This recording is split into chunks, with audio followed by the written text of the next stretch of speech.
Hello, ladies and gentlemen. This is Eddie Marcus, spokesman and advocate of basic human rights for all people. This is the 14th. It's early in the morning, I think about 3:30, something like that.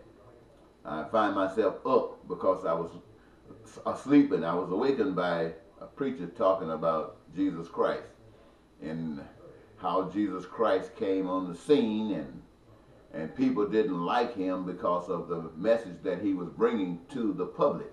And those who call themselves preachers, the Pharisees and Sadducees, were upset because he was messing with their program. He was messing with their ability to call themselves important. And so they got in league with the government, who also didn't like Jesus Christ because of what he was doing, and they took him out. And since these people were so weak and I guess ashamed, they want to make Jesus be God. Again, to me, when they try to make Jesus be God, they're trying to do the devil's work. They had already told you that God said he was a jealous God, and thou shalt have no other gods before him. So they want to make Jesus be the focus of all your attention. And when Jesus said, I'm not good, none good but the Father, I and the Father one, because I do what the Father says do, my message to you is do likewise. Love God with all your heart, body, soul, and mind, and do what God says do. And you will be a great service to humanity. Not to take your focus off God, but to direct it to God. And I'm seeing Jesus as a wonderful brother. I look at Jesus and Gandhi and Martin Luther King for being the same type of individuals. The spirit that was in Jesus, you could say, was in Martin Luther King and in Gandhi. I wish there was that same spirit in some of us today. Maybe it could have saved us from the troubles that we're having today. I think about how people want to focus on Jesus' virgin birth and make it more fantastic than Adam's birth. Uh, my purpose for mentioning that is that there's a beginning for all things, but the beginning is no more fantastic than the ending. It's no more fantastic than all of that in between. So when I'm speaking and thinking of these kinds of things, I'm reminded today of all of the hell that we're going through in this country. And I ask myself, how did this happen? And yet, when I think about the story about the Pharisees and Sadducees, it reminds me of these people who really are out here calling themselves prophesying on God, and how they have people coming to them, making them mega preachers and have mega churches. Oh, and when you say mega, that means membership, but not only membership, that means money that flows into that organization. And there are some lot of money. These preachers are only talking about money, and they have the people focusing on them as being successful because they got this money. So God must be really with them, not recognizing that every penny that these people got, it came from other people. And when the people want the money, the preacher's not pouring it out to them. They tell you wait on God, and God is asking you, excuse me, you know.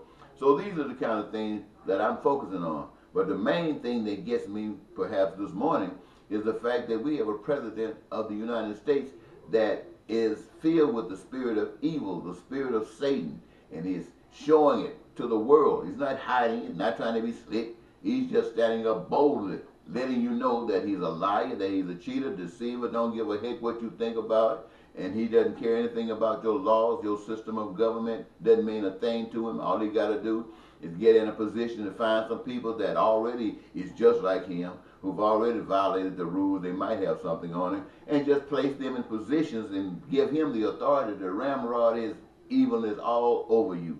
And I'm looking, where is that God? Where is that preacher that has the most members, who has more mega money? Where is that lady, whether it's a man or lady, who's doing the same thing all across this country? Where is that one? And what are they doing to protect you from this evil? I don't see any preacher out there, mega preacher, trying to put down Trump. Your fundamentalist Christians, evangelicals, especially a certain segment of society of them, they are lined up with Trump.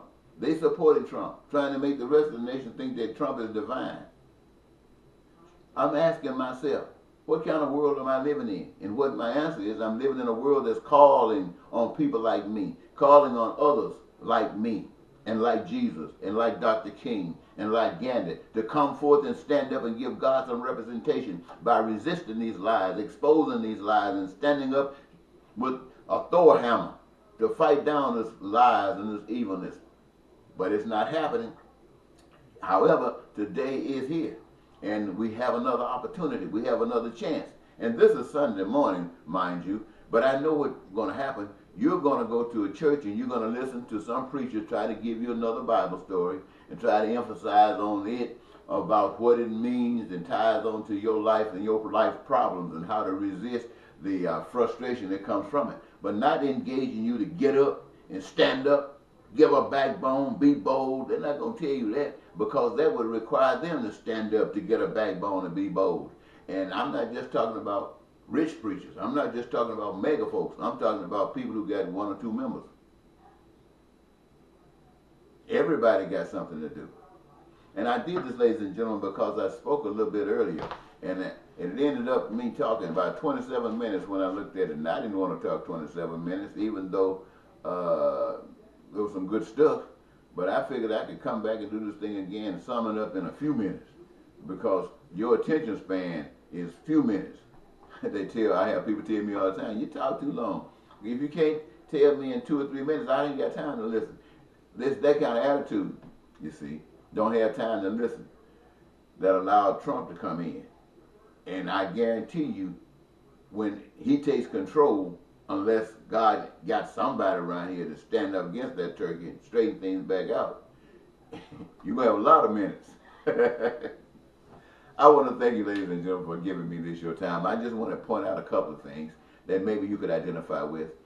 I want you to know that we are on the path to hell, and that you're not getting the messages that are necessary to make these changes, to bring these changes about. I want you to know that we are fools, and unless we wake up to the true God and embrace that power of God and allow that power to come into us, and we express it outwardly, not in words but in deeds also. Unless we do these things, we are a conquered people, and there's nothing that's going to be done to save us from this except death itself. So please be patient. Think about what I've said. Pray about it if you know how. And if you don't know how, at least look in the book. They say there was a man named Jesus who taught you how to pray. At least taught those people. And it might work now. But until next time, I want to say God bless.